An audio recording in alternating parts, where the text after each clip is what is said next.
तो आज हम लोग देखेंगे वेरिएबल्स इन पाइथन। तो पहले तो वेरिएबल क्या होता है और उसका यूज क्या है।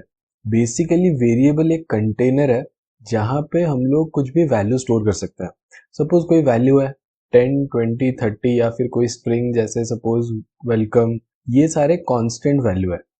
ये सारे वैल्यू को अगर हमें कहीं स्टोर करके रखना है तो वो हम लोग वेरिएबल में स्टोर करके रख सकते हैं। तो स्टोर करके रखने से क्या होगा, अगर हमें कोई भी वैल्यू को बार बार यूज करना है या फिर कोई वैल्यू रिपीटेडली चेंज हो रहा है तो वो चीज हम लोग डायरेक्टली यूज ना करके वेरिएबल में स्टोर करके यूज कर सकते हैं।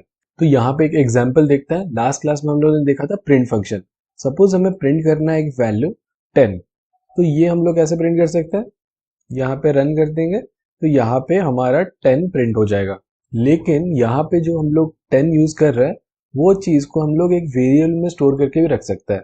तो कैसे स्टोर करना है, suppose a equal to 10, equal to हो गया असाइनमेंट ऑपरेटर जहाँ पे 10 स्टोर हो रहा है a में।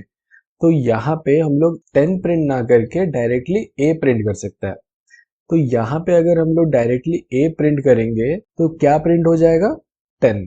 यहाँ पे अगर आप ध्यान दोगे a अगर हम लोग ने विद इन कोट्स लिख दिया फिर क्या होगा, वो a को एज ए वेरिएबल ना लेके एज ए कांस्टेंट स्ट्रिंग ले लेगा और प्रिंट हो जाएगा हम लोग का a। नेक्स्ट यहाँ पे जो वेरिएबल हम लोग ने लिया है a, अगर उसके जगह पे हम लोग कैपिटल A यूज करते हैं तो क्या होगा, यहाँ पे आप देख सकते हो होवर करोगे तो यहाँ पे एक एरर दिख रहा है अनरिजॉल्व्ड रेफरेंस ए। क्योंकि लास्ट क्लास में जैसे हम लोग ने बात किया था कीवर्ड्स केस सेंसिटिव होते हैं, उसी तरह ही कोई भी वेरिएबल भी केस सेंसिटिव होता है। सपोज यहाँ पे एक वेरिएबल है कैपिटल ए जिसमें हम लोग 20 स्टोर करते हैं। अब अगर हम लोग प्रिंट करेंगे तो कौन सा वैल्यू प्रिंट होना चाहिए, यहाँ पे 20 प्रिंट होना चाहिए जो कि है कैपिटल ए में स्टोर। तो पाइथन में क्या होता है, ये जो वेरिएबल में हम लोग वैल्यू स्टोर करते हैं वो बेसिकली एक मेमोरी में एक लोकेशन कंज्यूम करता है, मतलब मेमोरी में वो स्टोर होके रहता है।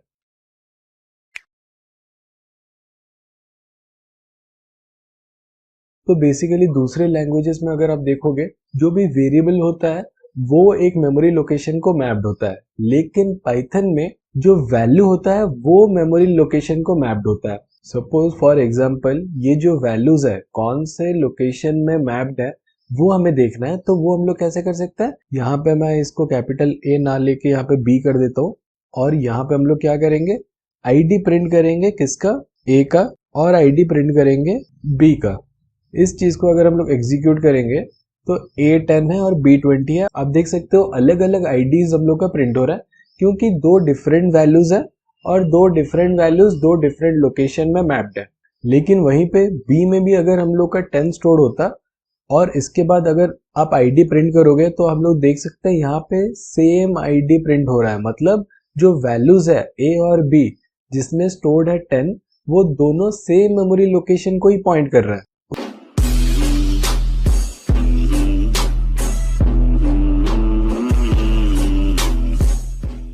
उसी तरह ही नंबर्स की तरह ही हम लोग स्ट्रिंग भी स्टोर कर सकते हैं। सपोज a इक्वल टू विप्लव मैं स्टोर करता हूँ और यहाँ पे मैं प्रिंट कर देता हूँ a। यहाँ पे क्या प्रिंट हो जाएगा, विप्लव।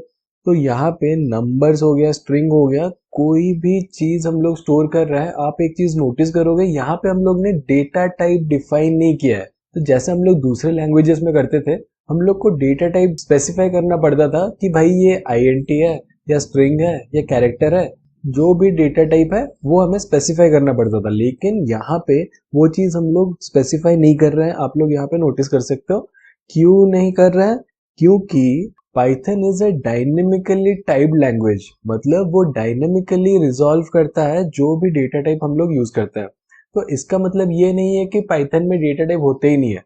पाइथन में डेटा टाइप होता है लेकिन वो हमें देना नहीं पड़ता है, वो ऑटोमेटिकली डिराइव कर लेता है जो भी वैल्यूज हम लोग देते हैं। तो वो चीज हमें कैसे पता चलेगा, यहाँ पे कौन सा डेटा टाइप है वो जानने के लिए हम लोग एक फंक्शन यूज कर सकते हैं टाइप। और यहाँ पे टाइप अगर हम लोग प्रिंट करेंगे तो यहाँ पे क्या प्रिंट हो जाएगा, कौन से डेटा टाइप का ये वैल्यू है, str। सपोज यहाँ पे a में मैं 10 स्टोर करता हूँ और मैं टाइप प्रिंट करता हूँ तो यहाँ पे आप देख सकते हो int प्रिंट हो गया।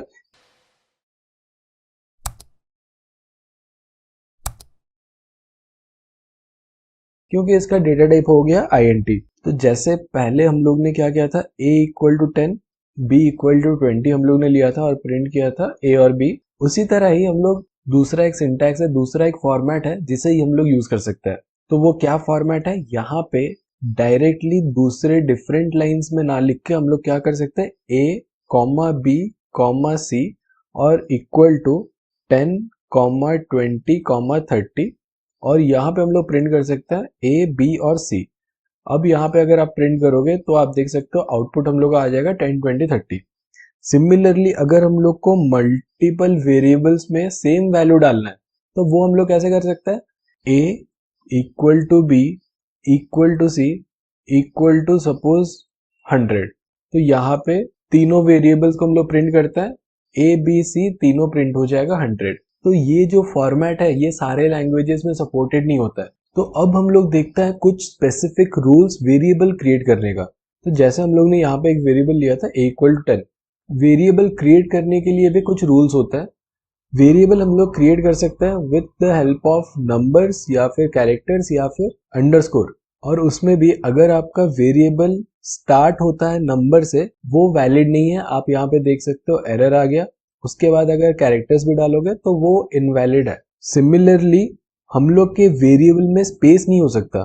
सपोज आप एक वेरिएबल क्रिएट करना चाहते हो फर्स्ट नेम, तो यहाँ पे आप फर्स्ट स्पेस नेम नहीं दे सकते। सपोज यहाँ पे एक फर्स्ट नेम मैं देता हूँ, हम लोग के वेरिएबल में स्पेस नहीं हो सकता, तो ये स्पेस को हमें डिलीट करना पड़ेगा, फिर ये वेरिएबल एक्चुअली वैलिड होगा। सिमिलरली कैरेक्टर्स की तरह हम लोग अंडरस्कोर भी यूज कर सकते हैं किसी भी वेरिएबल में, स्टार्टिंग में या फिर एंड में भी, कोई प्रॉब्लम नहीं है, स्टार्टिंग में भी यूज कर सकते हो। इस चीज को अगर हम लोग प्रिंट करेंगे तो हम लोग का क्या प्रिंट हो जाएगा, हम लोग का फर्स्ट नेम। अगर सिर्फ आप एक वेरिएबल का नाम देना चाहते हो अंडरस्कोर अंडरस्कोर अंडरस्कोर, ये भी वैलिड है।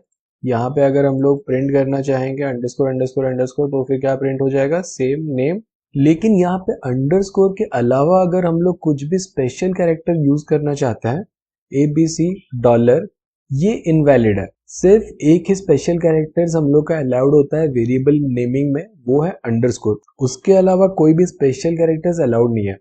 सिमिलरली आप यहाँ पे देख सकते हो प्रिंट एक कीवर्ड है। कीवर्ड बेसिकली क्या है, प्री डिफाइंड कुछ वर्ड्स होता है जिनका कुछ स्पेसिफिक काम होता है। जैसे प्रिंट का काम क्या है, डिस्प्ले करना, तो वो एक रिजर्व्ड कीवर्ड है जिसे हम लोग एज ए वेरिएबल का नाम यूज नहीं कर सकते।